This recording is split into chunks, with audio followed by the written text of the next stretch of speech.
मित्रांनो, तुमचं स्वागत आहे नवीन माझ्या एका व्लॉगमध्ये. तर आपण आलो आता प्राचीन कोकण बघायला. प्राचीन कोकणचा हा स्टार्टिंगचा गेट आहे. इथनं आपण आतमध्ये जाणार आहेत. हे गेटवर बघू शकता किती छान प्रकारे पेंटिंग बनवले आहेत. आता आपण आलो तिकीट घराच्या जवळ. येथे 50 रुपये तिकीट आहे पर पर्सन. आणि हा बघा कोकणी माणूस एकदम निवांत. तुम्हीसुद्धा कोकणी माणसासारखं राहिलं पाहिजे एकदम निवांतपणे. आणि हे सुरंगीचं झाड पण आहे इथे, तुम्ही बघू शकता. बघा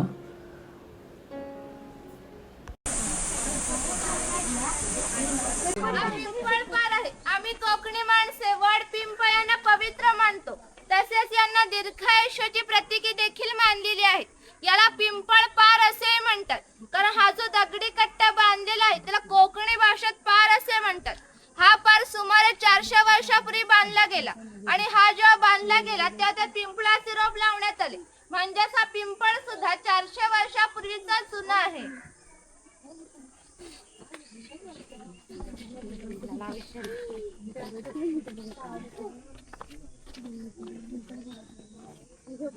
हे सस्य बघा काहीच किती छान. शिलालेख आहे. या शिलालेखावर लिहिलेली कविता कवी माधव यांनी 100 वर्षापूर्वी लिहिली. चिपळूण येथे झालेल्या पहिल्या कोकण मराठी साहित्य संमेलनामध्ये या कवितेला कोकणची प्रातिनिधिक कविता म्हणून स्वीकारण्यात आली. या कवितेत कवीने कोकणच्या निसर्ग सौंदर्याचे सुंदर वर्णन केले आहे. या कवितेत नंदनवन हा शब्द आला आहे. नंदनवन या शब्दाचा अर्थ स्वर्गातील इंद्राची बाग. ती जितकी सुंदर आहे तितकेच आपले कोकणही सुंदर आहे. ही गुहा काळाचे प्रतीक आहे. गुहेच्या अलीकडे आहे वर्तमान काळ आणि गुहेच्या पलीकडे आहे 500 वर्षापूर्वीचा भूतकाळ.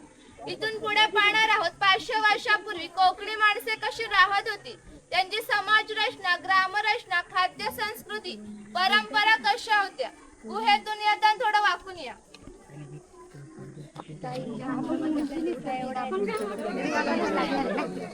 खाली तुझी उंच जास्त आहे.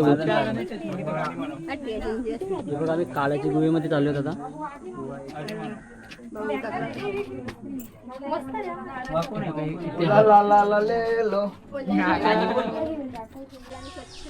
हा बघा काहीच ते खूप मोठा असा अजगर सुद्धा दिसलेला आहे आपल्याला. हा बघा किती मोठा आहे. हे माडाचं झाड बघा. तर आता पुढची माहिती पुढे घेऊ आपण. हो आपल्या पुराणात असा उल्लेख केलेला आहे की हजारो वर्षापूर्वी भगवान परशुराम होऊन गेले. त्यांनी संपूर्ण पृथ्वी जिंकून घेतली आणि जिंकून घेतलेली संपूर्ण पृथ्वी त्यांनी दान केली. दान केलेली कोणतीच गोष्ट आपण स्वतःसाठी वापरत नाही, परंतु त्यांना राहण्यासाठी भूमी आवश्यक होती. आपण जिथे उभे आहोत तिथे हजारो वर्षापूर्वी समुद्र होता. त्यांनी त्याच्याशी युद्ध केले आणि ते 40 ते 50 किलोमीटर मागे ढकलले आणि या सुंदर कोकण प्रदेशाची निर्मिती केली. म्हणून या कोकण प्रदेशाला परशुरामाची भूमी असे म्हणतात.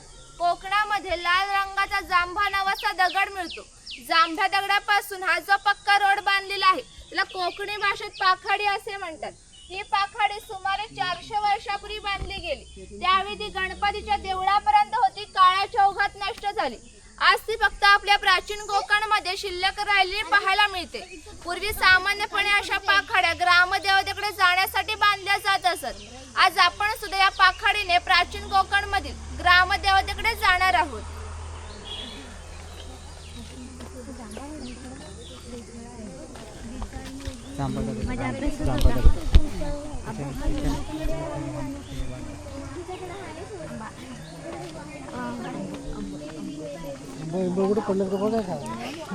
हा बघा पडलंय आंबे. खरंच पडलंय. हे बघ इथं काय जंगली रेडा बघा. खूप भयानक आहे. इथून त्या जमान्यात तसं शरीर आकार त्या जमान्यामध्ये त्याचा आकार असा होता. कुठे कोकणातलं मसाला पद्धती. हे बघा कोकणातले मसाले पद्धत, त्याची सर्व झाडे करता येते त्याची माहिती.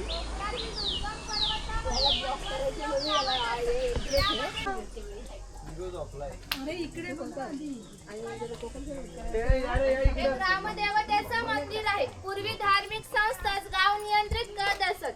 गावातील गावकरी येथे एकत्र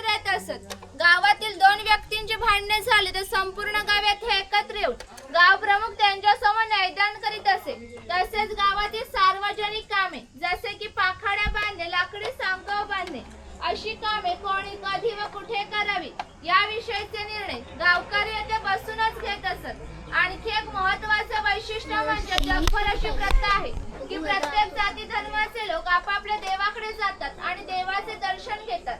आम्ही कोकणी माणसे सुद्धा वर्षभर देवळात जातो आणि देवाचे दर्शन घेतो. पण जेव्हा आमच्याकडे शिमग्याचा सण येतो तेव्हा हा देव या पालखीमध्ये बसून प्रत्येकाच्या घरोघरी नेला जातो. म्हणजेच कोकणी माणूस आणि देव यांचं नाते इतक्या जवळच आहे की आमचे एकमेकांना येणे जाणे असते. या देवीचं नाव वाघजाई आहे. आम्ही नाव जाणीवपूर्वक ठेवले, कारण असं म्हणतात की ज्या निसर्गात वाघ असतो तो निसर्ग समृद्ध असतो. 500 वर्षापूर्वीचा निसर्ग सुद्धा असाच समृद्ध होता. त्याला आमच्या भाविश्वामध्ये दैवत्वाचे स्थान आहे. आम्ही कोकणी माणसे वड, पिंपळ, साप, नागांची पूजा करतो. म्हणजेच आम्ही निसर्ग पूजक माणसे आहोत.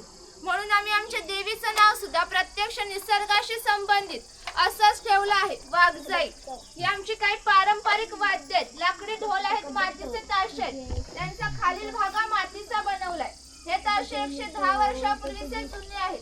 जर वाजवणारे कसबी असतील तर त्यांचा आवाज 2 ते 3 किलोमीटर पर्यंत सहज जात असे. पूर्वी यांचा उपयोग संदेश वहन व धार्मिक कार्यात केला जात असे. आम्ही जेव्हा देवळामध्ये जातो तेव्हा गुरु आमच्यासाठी जे गाराणे घालतो ते तुमच्यासाठी सुद्धा घातले जाते. हात जोडून उभे राहा. पुस्तक ठेव सगळे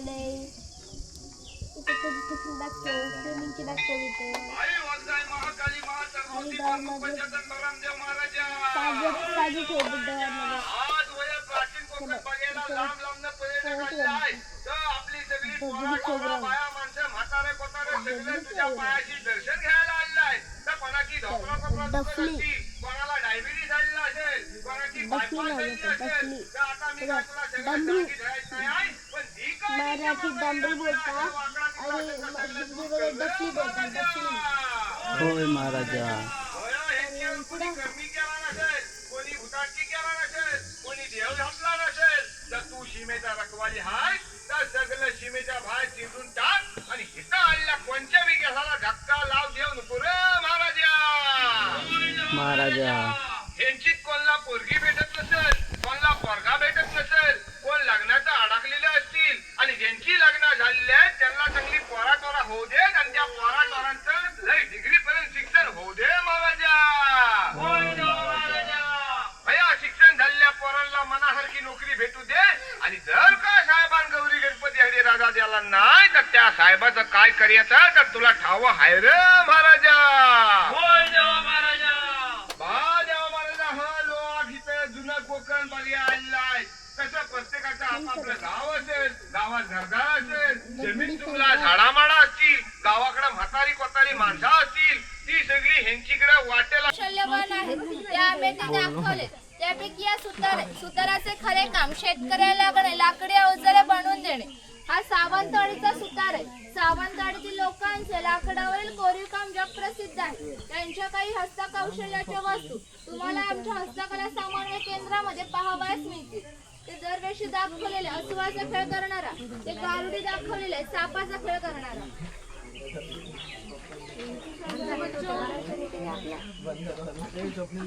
हे अस्वल घे दादा. कुठे अस्वल दादा जोडीदार आहे त्यांचा खेळ असं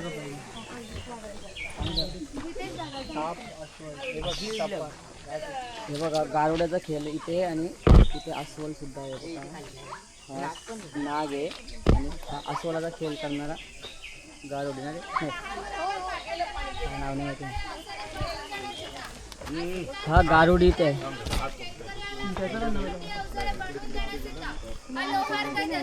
आता आपण आले लोहाराकडे. नांगराचे फळ इत्यादी.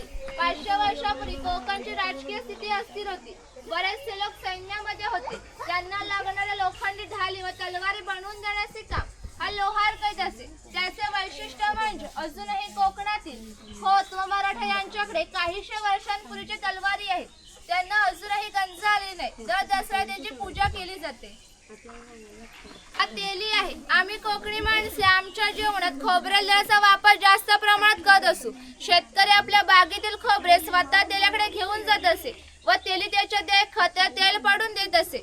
हा तेलाचा घाणा आहे. याला खुंटा असे म्हणतात. येथे सुके खोबरे घातले जाते.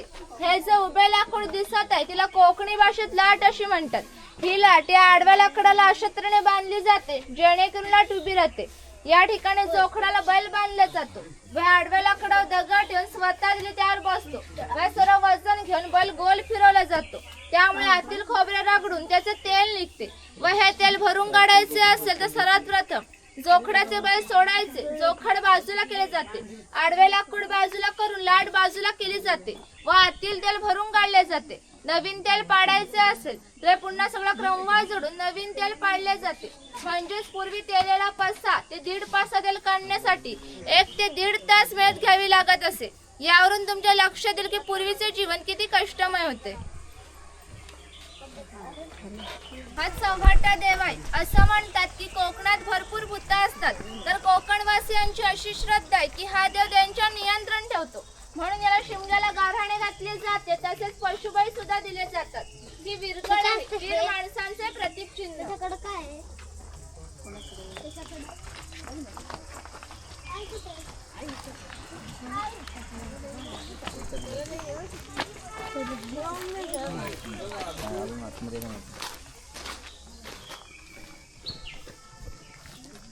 इथे कडक लक्ष्मी दाखवली आहे. पोतराज लोक स्वतःला चापकाने मारून घेत ते दाखवले आहेत.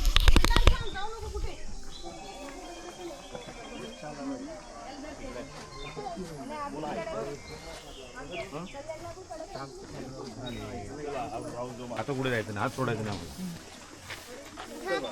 आज तुला सांगितलं ना, प्रश्न विचारायचा नाही.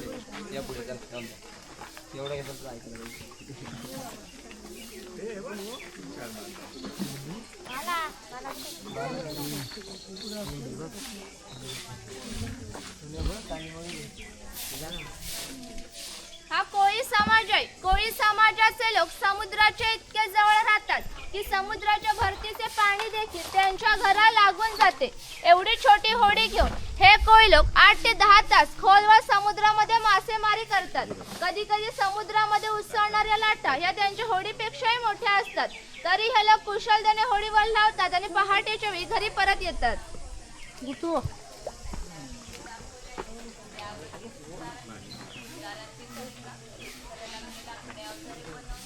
हा नाभिक आहे. पूर्वी कोकणामध्ये 12 बलुतेदार पद्धत अस्तित्वात होती. म्हणजे नाभिक, सुतार, चर्मकार, कासार हे प्रत्येकाच्या घरोघरी जाऊन त्यांना सेवा पुरवत. त्या बदल्यात त्यांना पैसे नाही तर केवळ धान्य मिळेल. म्हणजेच एका नाभिकाला एका कुटुंबातील पुरुषाचे घरी जाऊन केस व दाढी करण्यासाठी वर्षभरासाठी 4 पायली म्हणजेच आत्ताचे 8 किलो धान्य मिळत असे. इतक्या अल्प मोबदल्यात हे लोक समाजाची सेवा करत असत. आमच्या नाभिकाविषयी आणखी थोडं मजेशीर वर्णन आमच्या लोकसाहित्यामध्ये आढळतं. असं म्हणतात की गावातील प्रत्येक गोष्ट ही नाभिकाला माहीत असते आणि नाभिकाला माहीत असलेली प्रत्येक गोष्ट ही गावभर होते. आता तुम्ही आलात, ही गोष्ट ज्या अर्थी आमच्या नाभिकाला समजली त्या अर्थी ती संपूर्ण गावाला समजली. आमचं संपूर्ण गाव तुमच्या स्वागतासाठी उत्सुक आहे. प्रथेप्रमाणे आपण आधी खोतांच्या घरी जाऊ, मग गावात फेरफटका मारू. खोतांचा वाडा आहे तो. पहिलेच बसले वाडा.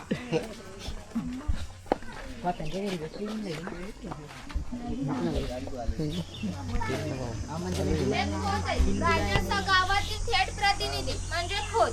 धार्मिक व राजकीय बाबतीत पहिला मान खोताचा असे. खोत गावचा प्रमुख असे.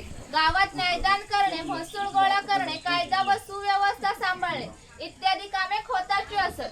खोत लोक जमीनदार असत. सर्वसामान्यपणे सुखवस्त असत.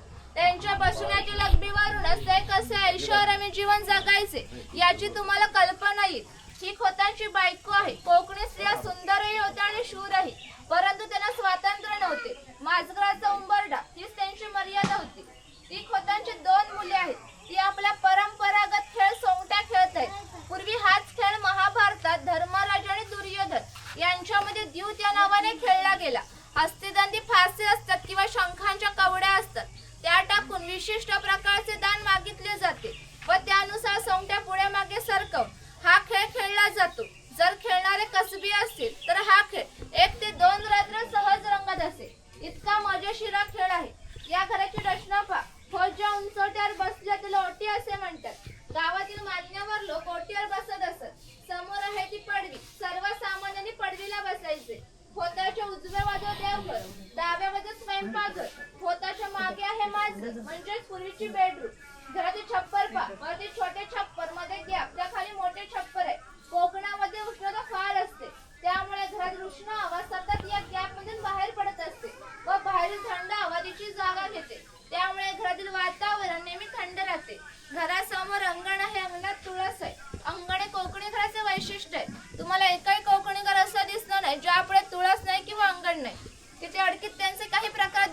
भात जसे पाहू शकता.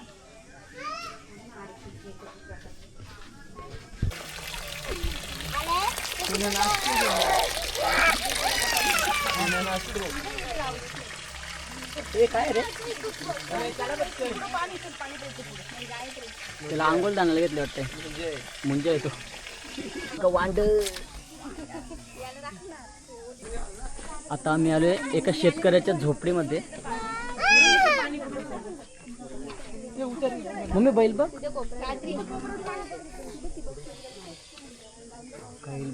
बैल बघा किती छान आहे. हा शेतकरी आहे, याचं गवताचं घर आणि याच्या अपुऱ्या कपड्यांवर जाऊ नका. हा आमच्या गावातील महत्वाचा उत्पादक घटक होता. हा एकमेव धान्याचं उत्पादन करीत असे आणि 12 बलुतेदार खोत व राजा यांना धान्य पुरवण्याचे महत्वाचे काम हा करीत असे. म्हणजेच ग्रामीण अर्थव्यवस्थेचा पायाभूत घटक हा आमचा शेतकरी होता. पूर्वी याचं घर जसं दिसायचं अगदी तसंच ग्रामीण ते उभारलं आहे. ही जी चूल दिसते तिला कोकणी भाषेत पिळसा असे म्हणतात. ही सतत पेटी ठेवली जायची कारण पूर्वी लायटर किंवा माचीस नव्हती. शेतकऱ्याच्या बायकोला जर स्वयंपाक करायचा असेल तर तिथले 2-3 निखारे घेऊन स्वयंपाकघरातील चूल पेटवीत असे.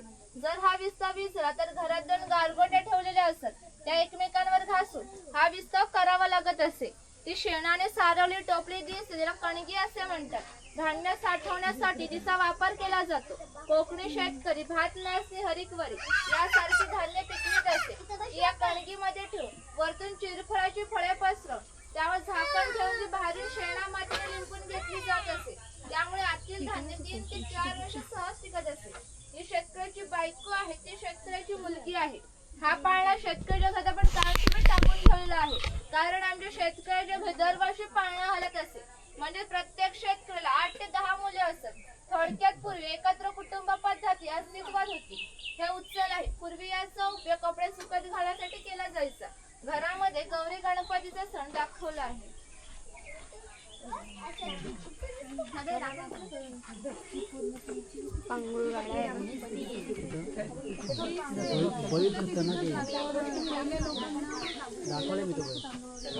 हा बघा आपला शेतकऱ्याचा बैल राजा किती छान अशी प्रतिकृती उभारली आहे.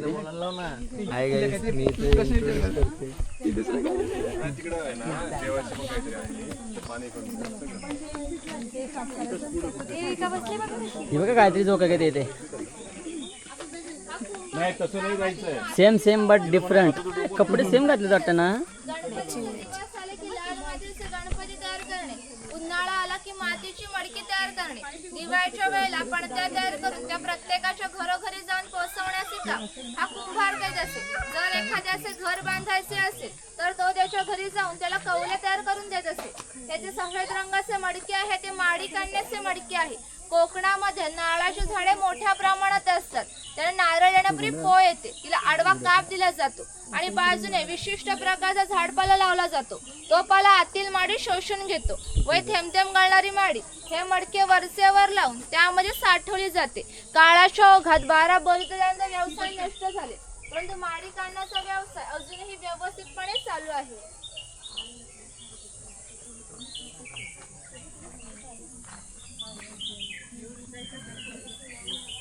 हे बघा जुन्या काळातील कौले दाखवले आहेत आणि मडके देखील घडवत आहेत कुंभार.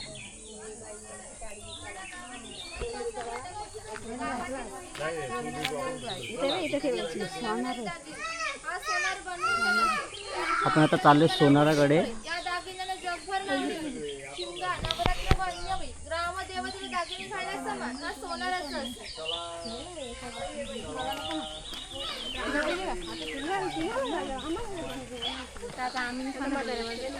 हा वाणी आहे. चल राजापूर दाभो या कोकणातील बंदरांना 5000 वर्षापूर्वीचा इतिहास आहे. या बंदरांमधूनच भारतीय व्यापाऱ्यांनी जगाशी व्यापार केला होता. निर्यात होणाऱ्या वस्तूंमध्ये हस्तकौशल्याच्या वस्तू, तलम कापड, हस्तिदंती वस्तू, हिरे, माणिके, मोती, शंख, शिंपले इत्यादी वस्तूंची निर्यात हा वाणी करत असे. त्या बदल्यात संपूर्ण जगभरातून भारतामध्ये सोने येत असे. म्हणजे भारताने जे सुवर्ण गणभरले त्याची प्रवेशद्वारी कोकणची बंदरे होती. गाईज आम्ही आलो आता एक शंख बघायला, परंतु आतमध्ये काही एंट्री नाही आहे वाटतंय. मोबाईलला अलाउड नाही आहे. मोबाईल जेवढं दाखवण्याचा प्रयत्न करतो तेवढं तुम्ही बघा. हे बघा हे शंख, हे शंखांचे खूप असे प्रकार. हे बघा किती मोठा शंख आहे. हे बघा जलपरी हातामध्ये शंख घेऊन उभे आहे. हा ड्रॅगन आहे, हा ड्रॅगन. भारतातील सर्वात जास्त शंखांचे प्रदर्शन असं इथे लिहिलेलं आहे. खूप मोठ्या प्रमाणात शंखांचं प्रदर्शन इथे आहे, परंतु आतमध्ये कॅमेरा नाही, मी तुम्हाला बाहेरूनच दाखवते. बघा मोबाईल अथवा कॅमेरा का फोटो काढू आहे. बघा कोकणातला सर्वात मोठा काजू आणि इथे दशावतार. हे बघा प्राचीन कोकण नमन मंडळ. हे बघा इथे रावणाची दशावतारमध्ये भूमिका दाखवलेली आहे. सर्व प्रसंग असा जिवंत वाटतोय. बघा किती छान प्रकारे असं मुखवटे देखील सजवले आहेत.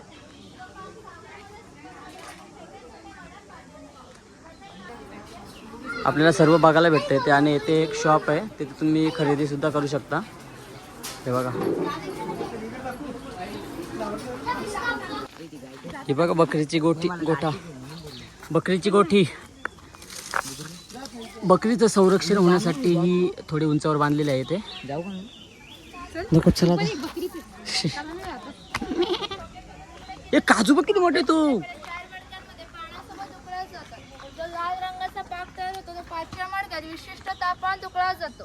तो पाक सावलीमध्ये सुकत घालून त्याच्या छोट्या वड्या पाळल्या जातात. कातरण्याच्या प्रक्रियेला 3 ते 4 महिने लागतात.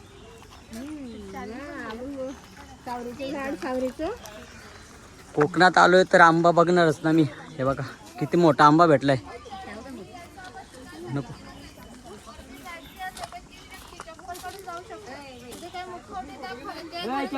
काढू शकता. तिथून पुढे आमचं शॉप आहे, तिथे काही खरेदी करू शकता. तिथूनच लास्ट काही शंख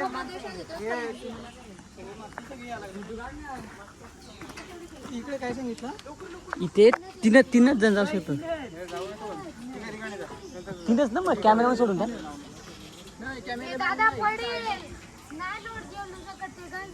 नाही रे भाई. हे बघा आम्ही आलो आता. हे आपण कशावर आलोय? हिला काय बोलतात? ओ भाई गाईच. हे बघा काही तिघे जण आले तिथे याच्यावर. माची बोलतात ना रे, माची का काय. उड्या मारणार. पहिला नंबर याचा आहे. फोटो काढ जा ना. हो. कोणचा? माझा. तुझं नाही दादा. हे बघा पर्पल वांडर.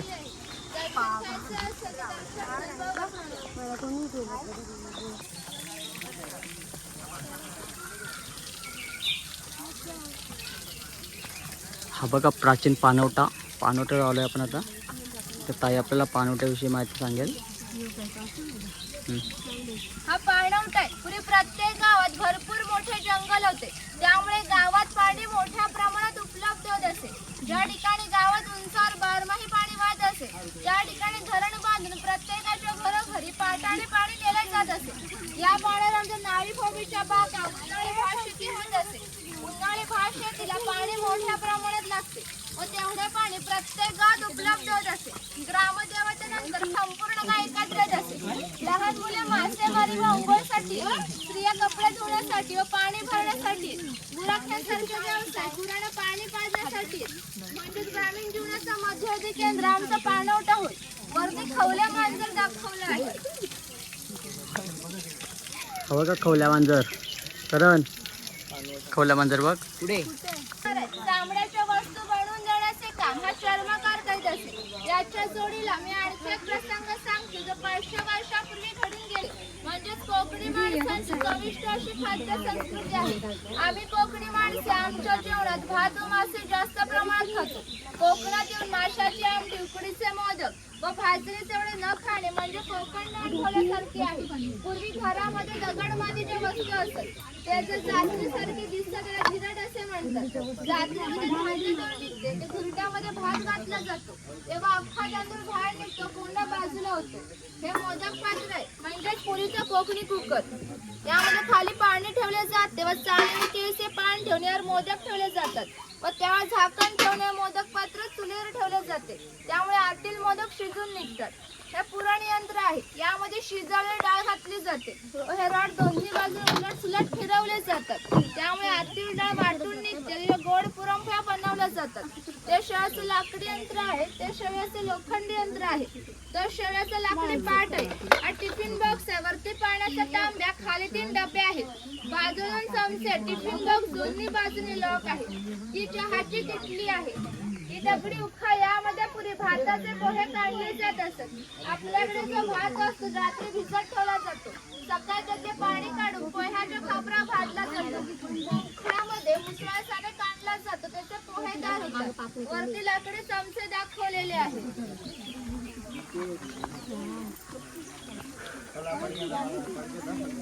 मावरा बाजार. हे प्रत्येकाच्या घरोघरी जाऊन त्यांना सेवा पुरवत असत. त्याचप्रमाणे या कासऱ्या मुलीच्या घरी आल्या आहेत. या मुलीचे घर आहे. कोकणातील मुलीचे लग्न वयाच्या 8व्या ते 10व्या वर्षी होत असत. तोपर्यंत त्यांना बांगड्या भरण्याचा कोणताही मोबदला या कासऱ्याला मिळत नसे. व ज्या या मुलीचं लग्न होईल त्या मुलीचे वडील कासऱ्याला सोन्याचा छोटासा दागिना देत असत. या व्यतिरिक्त कोणताही मोबदला या कासऱ्याला मिळत नसे. म्हणजेच हा कासऱ्या मुलीला 8 ते 10 वर्ष क्रेडिट देत असे. म्हणजेच पूर्वीची समाज रचना ही एकमेकांच्या विश्वासावर आधारलेली होती. थोडक्यात 12 पोलीस दारापलीचा कोणते नफा तोट्याचा विचार न करता केवळ कर्तव्य म्हणून करत होते. गाईज हा बघा विंचू आणि इथे आहे अजगर, बगीरा.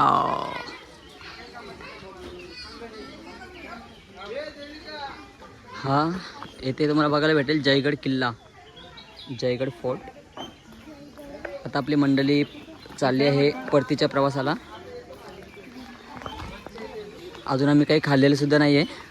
बघा येते, अरे हा इथे कोकणी नाश्तासुद्धा भेटतोय.